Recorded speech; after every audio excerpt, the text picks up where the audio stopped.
Hey everybody, it's Matt with Michigan Boneheads Outdoors, and welcome back to the channel, and hopefully you are having a wonderful day so far. Here we are, guys. We are going into episode 4. Okay, this is the final chapter of our 2025 Michigan bow hunt. Okay, and I forgot to actually put this in the video last week. I'm going to be sharing with you a little bit of a donut recipe that you guys can do in deer camp. Pretty sure you don't want to miss that. Really near and dear to my heart. My grandpa used to make it for us as grandkids growing up. I would love to share it with you. And like I said last week, BONO finally makes an appearance. So here we are, guys. Let's go in and dive into episode number 4, the final chapter, and just sit back, relax, and welcome to another episode of Michigan Boneheads Outdoors. Let's get it, guys.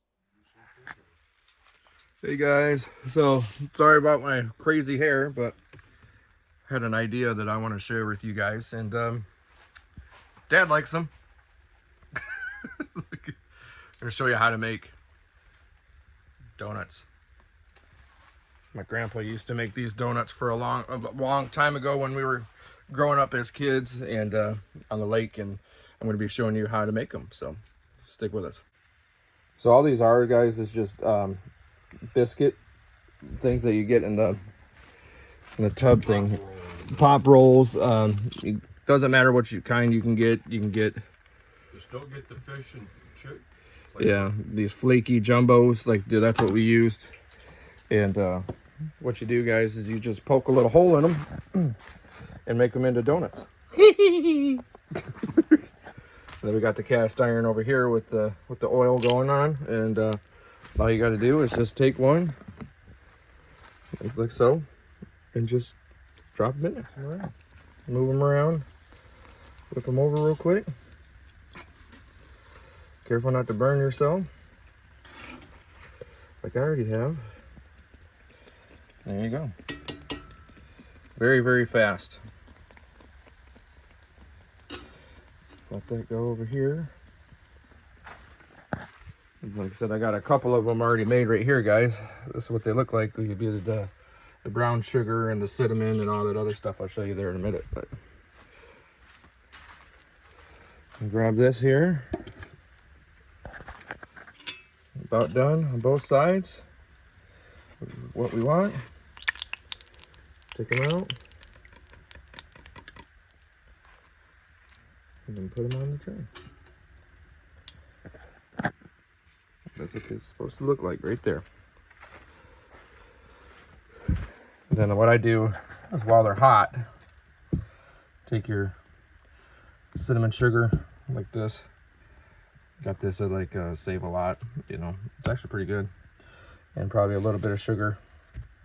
And just move it around, flip it over, move it around. Easy peasy.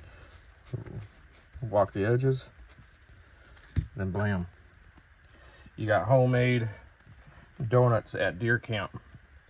And these things are freaking awesome. They won't last. They won't they won't last at all, but they're really nice, guys. Like I said, you can use any type of Pillsbury Doughboy dough or whatever, and that's what you do is you just, like I said, poke a hole in them like this.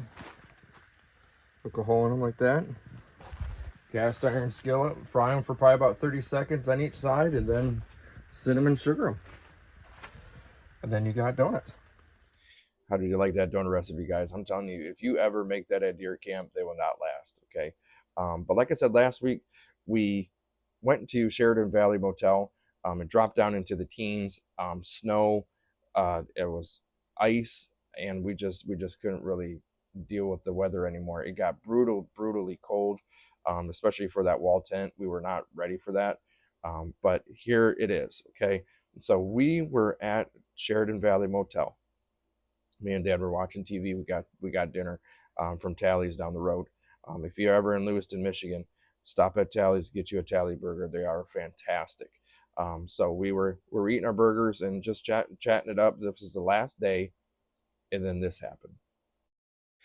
As you can see, guys, the spy point flex M's went off, and I just cannot believe it's him. It looks like he was chasing a doe, but it was really nice to know that he is back in the area. But it kind of sucks that we were leaving the next day. But this is just awesome. I mean, he is just an absolute stud of a giant, and I know he'll make it through rifle season, and I can't wait to go after this buck that I call Bono. To be honest with you guys, I was really, really happy of seeing Bono. I was kind of happy that he made it back, but there again, I was not happy that we were leaving the next morning. Um, the chains, the clanging and banging of what I told you guys last week on the channel, probably really, really kind of affected him a little bit. It looked like he definitely became nocturnal after that. Um, but he was in the area, and that's all I needed. Okay, I just needed to know that he was in the area. So what I did, guys, is like I said, we were eating our tally burgers, and it just dawned on me, and I never done this before with the deer. Okay, I started going back to last year's pictures and like kind of correlating stuff with this year's pictures, and a light bulb just went off, and it is a major, major piece to the puzzle. Like I said last week, when you think that you're out of the game, the good Lord puts you in the game. And that game ain't until next year for bow hunting. But the information that I found out was absolutely awesome. As I was going through all these like old picture guys, it was just I just couldn't get over like how he was just able to elude everybody. This place gets a ton of pressure during rifle season. I mean, a ton of pressure. Then he is able to still be alive. But I started to go back and started to really focus in on the dates. And once you start seeing these pictures, you'll start to realize that there is a pattern. And like I said, the light bulb finally went off for him, for me, and it just really, really cemented what I needed to do next year. And like I said, he is right here. He is like 140s right now, and I just can't imagine what he's actually going to be next year. And like I said, the information that I finally put together was just absolutely amazing. And this picture right here helped me a lot. So what I did, guys, is I started correlating dates, and what I found out with him is this: he likes to be in this certain area October 20th through the 26th. Then he leaves for 2 weeks. Then he comes back from November 6th to the 10th, leaves for 2 weeks. You know, you start to see the pattern here. So now I actually have a window.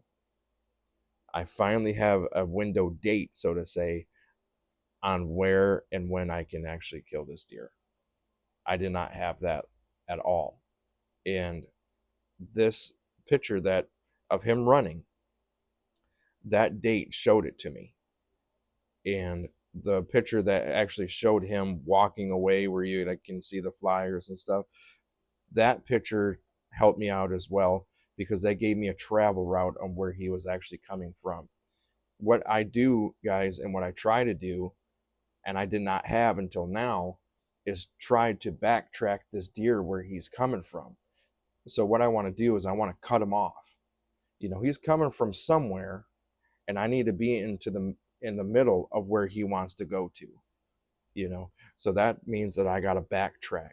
Now I know the area where I need to go to in scouting season, and this is a really, really major piece to the puzzle, and I can't wait to get up there and to scout that area. I'm pretty sure I'll probably find maybe one of his sheds also. That would be awesome if I find one of his sheds. But like I said, he's 140s right now. Who knows what he's going to blow into next year? I know that he's going to make it into rifle season. Um, he's done it for 4.5 years. He'll do it again. But now here we are, guys. Next year, we're going to still be going after Bono, a 5.5-year-old Northern Michigan public land giant. So hopefully you guys subscribe to the channel and you come with me, and let's see if we can get Mr. Bono on the ground next year. So, and if you like what you're seeing, guys, just please subscribe to the channel. We really, really would want you to be part of our Michigan Boneheads family, and we can't do it without you. And also, guys, thank you for coming along with me on our 2025 Northern Michigan bow hunt. This was really, really fun to make. I had a blast doing it. Hopefully you liked the videos as well. And like I said, guys, if you can subscribe, that would be great. And like I said, next year, it's on like Donkey Kong for Bono. I am seriously putting all my chips into this deer. So until next time, guys, like I said, always keep bringing traditions back home, and we'll see you on the next one.